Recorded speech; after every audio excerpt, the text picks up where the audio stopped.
is that selling in and of itself isn't what causes the negative images in people. Not the act, it's the way it's done. If selling is not done properly, I guarantee you people are going to feel that they've been pushed, that it's been a tense situation, that maybe they've even been persuaded or sold if it's done the right way. When selling is done the right way, it doesn't feel like selling. It doesn't look like selling. People feel they've been treated with respect, with dignity. Hello, I'm Dr. Tony Alessandra. I'd like to welcome you to the Collaborative Selling Program. Whether you're a newcomer or a seasoned professional, you'll find ideas in this program that will take your selling skills and your sales to new levels. Let's first discuss the differences between collaborative, or what I call non-manipulative selling, and the traditional approach to selling. Traditional selling was largely developed after World War II. Demand for consumer goods was at an all-time high, and consumers were not as sophisticated as they are today. Selling then involved razzle-dazzle pitches that highlighted the new technical features of the product, followed by a strong close that would let the buyers know that this was their last chance to buy the product, or it would be offered to someone else. The traditional salesperson needed the ability to overcome all the buyer's objections immediately because he had to move on to the next prospect. It was strictly a one-shot deal. These methods may still be appropriate for some products and companies, but today's customers buy differently. They know there's no real urgency because the good deal will still be there tomorrow, or it may be replaced by a better one. Today's customer has learned to shop around, and they know that they have lots of very similar options from other vendors. They're looking for measurable quality in what they buy and for a company and a salesperson who will be there when they need help. In other words, they're not just looking to buy a product.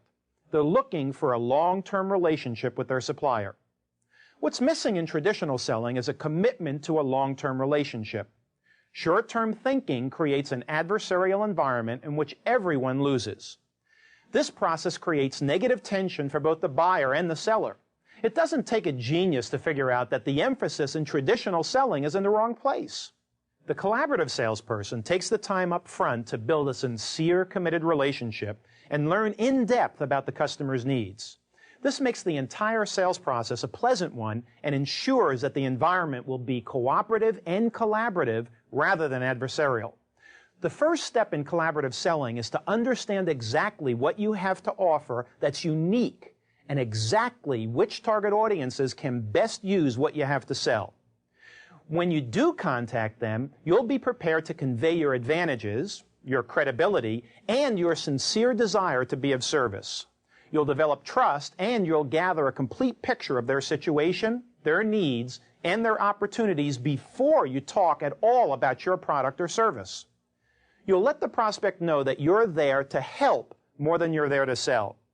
Rather than delivering a pitch, you'll create options with your customer that you feel might work in his situation. Then together, you'll select the options that look like the best fit. Your customer will have as much or more input into the creation and selection of options as you do. This process ensures that they will be as committed to implementing the solution as you are. After all, why would they invest their time to create a solution that they don't want to buy? As a collaborative salesperson, you begin assuring customer satisfaction by helping your customers track the results and analyze the effectiveness of your solution. By assuring their satisfaction, you'll build a large, loyal clientele that will guarantee future sales and referrals. Sounds pretty good, doesn't it? In this program, you'll be learning some specific skills and techniques to effectively practice collaborative selling so you can become even more successful than you are now. Professionals are defined not by the business they're in, but by the way they're in business. Being a professional is not the occupation you choose. Being a professional is the way you do the occupation you choose. Being a doctor, being a lawyer, being an accountant does not kind of stamp you automatically as a professional. I disagree because there are so many doctors that are not professional. What do we call them? Quacks. And so many attorneys that are not professional. What do we call them? Ambulance chasers or shysters. And of course, accountants, they're practicing creative accounting. So just being, in quote, a profession doesn't